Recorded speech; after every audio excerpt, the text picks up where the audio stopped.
Allez, on y va pour la résolution de cet exercice. Il n'était pas très compliqué, donc par exemple ici, on pouvait sélectionner donc notre title, donc on peut en faire une constante séparée si on le souhaite, pour y mettre la référence à notre H1, et title.style.backgroundColor est égal plume qui veut dire prune en anglais si je ne dis pas de bêtises.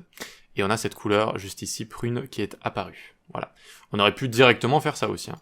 Sachant qu'ici on stocke une référence dans la constante, je vous rappelle, vers un objet.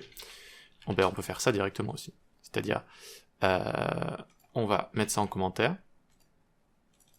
On enlève title ici, et voilà, ça fonctionne, ok. Donc évidemment ça retourne la référence à notre objet. Donc on utilise du coup cet objet, cette référence, et on change background color. Donc on aurait aussi pu le faire comme ça, mais bon, il y avait écrit sélectionner, donc bref, les deux fonctionnent, hein, les deux c'est la même chose. Voilà, on peut mettre ça en commentaire. Ensuite, sélectionner le paragraphe sous le titre à l'aide de son ID. Deux façons de faire sont possibles. Donc là, on va faire une sélection encore. Donc on va appeler ça subtitle par exemple, est égal document.querySelector, et on va prendre l'ID. Mais on aurait aussi pu faire subtitle by ID, par exemple, document.getElementById. Et là, j'ai juste à mettre subtitle sans le hashtag devant. Sans le H. Ok? Donc là aussi, voilà, les deux auraient fonctionné. Deux manières de faire, super. Ensuite, loguer le texte du troisième LI dans la console. Là aussi, plusieurs manières de faire. On peut faire log document.querySelector.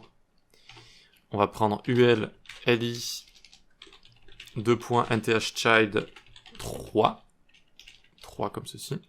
3, d'accord. ul li nthchild 3. Et là, on peut faire soit .textContent.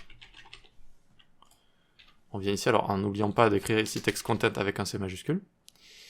Alors, petite erreur ici, fail to execute query selector on document. Pourquoi? Ah, ce n'est pas valide apparemment ce qu'on a ici. Ah oui, j'ai mis un tiret là. Ça tient un peu de choses, hein. Donc retrouver ce texte, on l'a retrouvé, très bien. Donc on a text content, on aurait pu aussi utiliser inner text, ou encore même inner HTML aurait fonctionné, ça nous aurait retourné ce texte aussi. Je vous conseille d'utiliser text content en général, c'est la propriété la plus utilisée. Voilà. Ok, on continue. Loguer le contenu de l'attribut src de l'image dans la console. Donc ici, hop, document.querySelector, on prend notre image, la référence à notre image, et on affiche la source.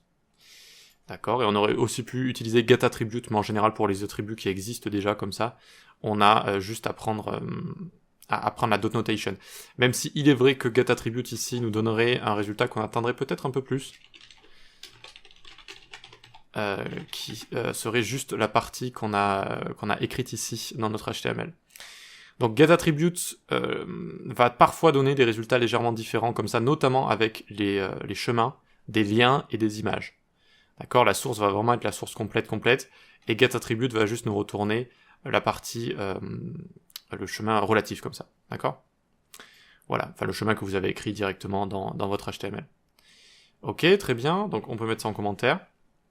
Rajouter un li contenant le texte nouveau li à la liste. Comment on fait? Const li est égal document.createElement, je crée un nouvel élément. Un nouvel li.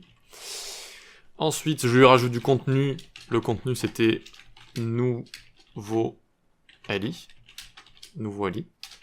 Et ensuite, document.querySelector ul. Et je vais lui append-child comme ça, mon li. Et j'ai bien nouveau li qui est juste ici. Voilà. Ok, très bien, donc on a bien nouveau li juste là, et on a bien terminé.